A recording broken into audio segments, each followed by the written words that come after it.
Good morning, ladies and gentlemen. It's Greg here again with a bench update of what I've been doing over the last couple of weeks or week or so, which isn't much because life's been getting in the way, as they say. But first of all, I'll give you the the final reveal of the KV122, the group build with me and John Moore. I've just I'll explain as I show you, it'll be easier. So I've just done a sort of Gerenic base that we can use for displaying other tanks as well. It's just a flat base with soil and rocks and these little bushes here, if you can see them properly there, little privet bushes and things, are, in fact, let me find them. Where have I put them? Have I put them away? Do you know the little topiary balls that you get out of is it pound stretcher and places like that? Let me just see if they're in this top box. And of course they wouldn't be. This one perhaps? No, God knows where I've put them up then. Yeah, the little topiary balls that you can buy. I just bought them for £2.50, whatever it was, and I just unwrapped, I took them all off the, it's like a net that they put onto, I just pulled them all off into individual pieces, and I've got a large ice cream tub full, so obviously it's the base green, but you can spread them whatever colour you want. I've just darkened these slightly, as you can see, and they work quite well. They're quite nice to scale as well, so I just thought it was an idea I thought I'd try and do. Right, as far as the KV is concerned, there's nothing really much change on the KV since last time. I said the figures have been added, which is just he's about to fall over for some reason. That one, you got him standing up by the blue tack, and he's to be super glued down. Put a bit of camo net on the front of the turret, and at the rear, and I've done some more stowage. I've done some jerry cans, some ammo crates, a tarp, the old drum and another tarp underneath, and the log and chain at the bottom of it as well. Just had a bit of extra interest. There's a small tarp on the side of the tank there as well.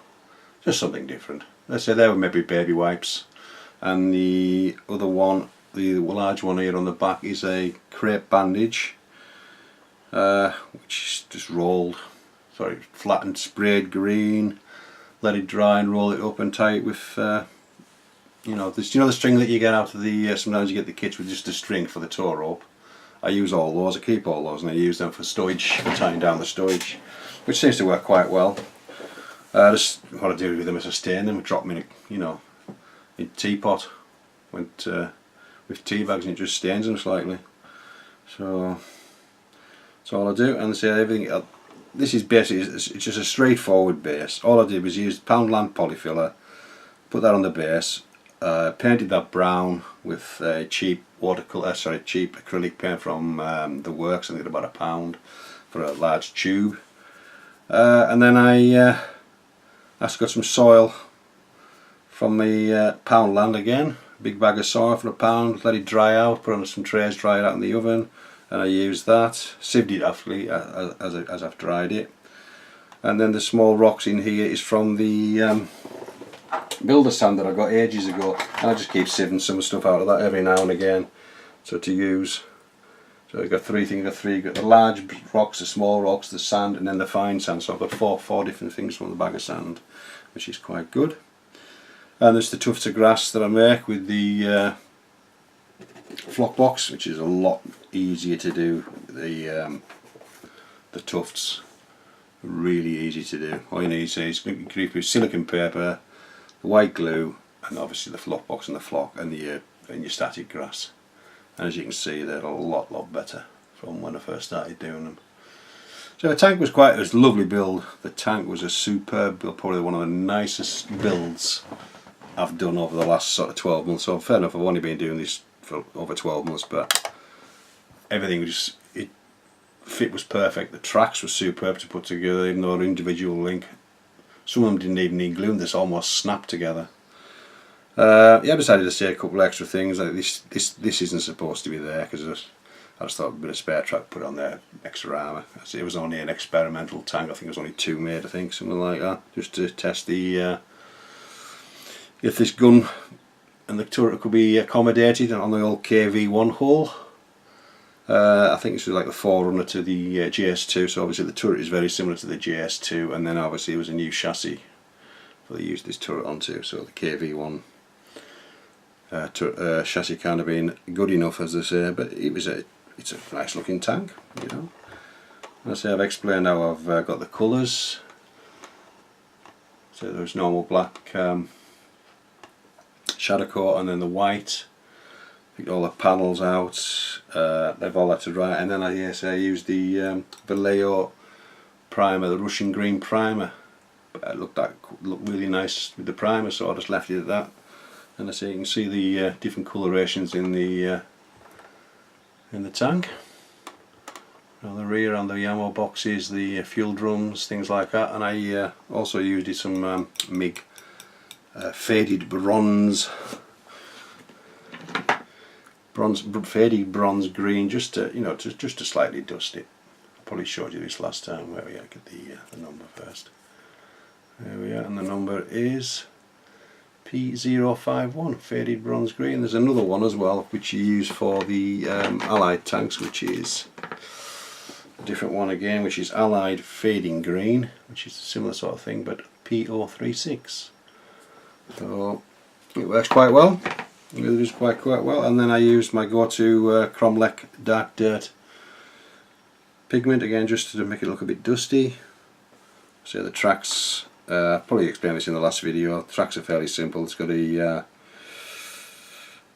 dark coat of Netto black, and then the track wash, and then just weathered the wheels and the inside of the running gear, which I photographed last time, so there's no point in showing that again. And then just finish it off with the graphite pencil and Joe's metal polish.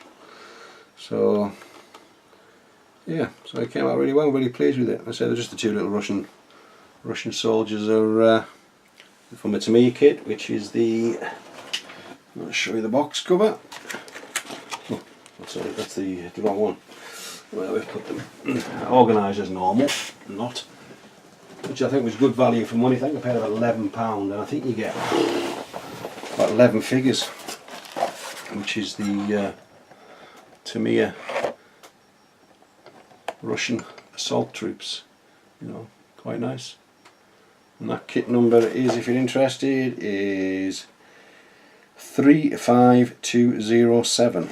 Yes, it's quite. You get 1, 2, 3, 4, 6, 7, 8, 9, 10, 11 figures for 11 quid, so a quid a figure, and you got some nice array of weapons.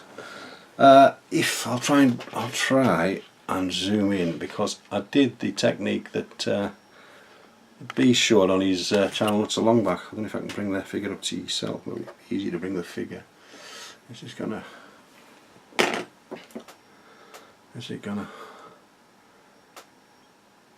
No, I'll have to zoom back out to start with. Let's just move that out a bit. Let's just move. And let's see if we can focus. There we go. I've done the little straps with the little hooks again. Like I say, it's a bit fiddly, but in the end it worked really well. So they're quite nice.